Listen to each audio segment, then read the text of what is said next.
Bom dia para você, Américo, Clarissa, Danilo. Bom dia para quem está do outro lado da tela também. A gente acabou de conversar com o assessor para assuntos internacionais da Presidência da República, o embaixador Celso Amorim, com uma perspectiva muito positiva. O governo está realmente num tom de bastante celebração, inclusive de dizer, olha, essa notícia era esperada, mas é claro que a gente estava aguardando os desdobramentos. Tivemos acesso, sobretudo, a partir de todas as informações que estão sendo veiculadas por noticiários da imprensa de todo o mundo neste momento. O que ele nos passa de perspectivas? De que esse acordo ele pode gerar todo um movimento setorial de investimentos, ele pode gerar um equilíbrio também do mundo como um todo, um equilíbrio geopolítico. É uma fala muito interessante dele trazer. O Américo, depois, se quiser comentar também, acho que é importante ter o olhar dele.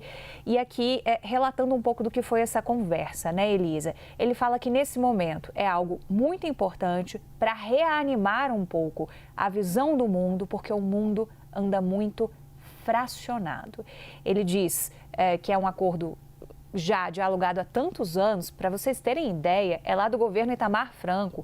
Começou a ser desenhado como uma reação, por exemplo, em relação à ALCA, aquele acordo lançado em 1994, com foco dos Estados Unidos. Então, é muito tempo de discussão, é por isso que essa é uma grande notícia a ser compartilhada no momento, porque é uma luz no fim do túnel que chega a partir dos passos seguintes estarem muito próximos. Mas voltando para o Celso Amorim, né? Na avaliação que a gente colheu junto a ele, ele afirma o seguinte, olha, é positivo, vai animar setores empresariais, é um fator de equilíbrio geopolítico e estratégico, politicamente algo muito importante, com um efeito positivo no comércio e nos investimentos. Então, do ponto de vista de Brasil, eu resumiria a afirmação dele com essa frase: vai gerar mais investimentos e cria um equilíbrio geopolítico e uma diversificação importante. E aí, olha o pulo do gato, assegura a nossa independência,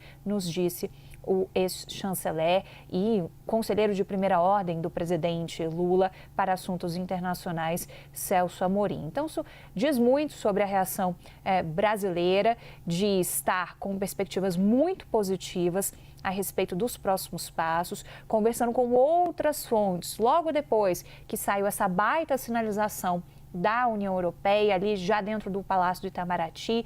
Diplomatas também estão nesse mesmo tom de muita celebração e falando o seguinte, que a Itália foi primordial, o posicionamento da Itália, para que você conseguisse avançar naquelas questões proporcionais de fazer com que mesmo um país com o peso que tem a França não tivesse um voto contrário com peso suficiente para melar o acordo. Em vários outros momentos, esse acordo foi melado. Então, agora a gente tem uma baita sinalização positiva de seguir com os próximos passos do acordo. Claro que e os especialistas estavam explicando isso, vai ter um baita tempo aí nos próximos anos de você ter uma adaptação, uma coisa gradual, mas com efeitos que podem ser sentidos daqui para frente.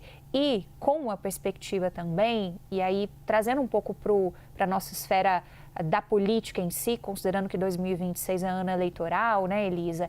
Pensando o quanto isso também é um trunfo político para o governo Lula. Não tem como não lembrar como era o clima quando foi quase ali no governo Bolsonaro. O governo Bolsonaro celebrou muito, porque qualquer presidente que está sentado na cadeira do Palácio do Planalto sabe o simbolismo de você não necessariamente colocar um ponto final, mas colocar um ponto de grande avanço em relação a essas discussões todas que se arrastam há décadas no país. Então, foi um quase lá no Bolsonaro e agora Lula tem um senhor avanço com essa sinalização e essas perspectivas de que a gente está a um passo do fechamento desse acordo. Daí, esse clima também de muita celebração por diferentes fontes aqui do governo brasileiro, diante dessas perspectivas de que a gente possa ter o sim final, o sim por escrito, como toda a nossa equipe estava contando, a partir de 1h da tarde da União Europeia.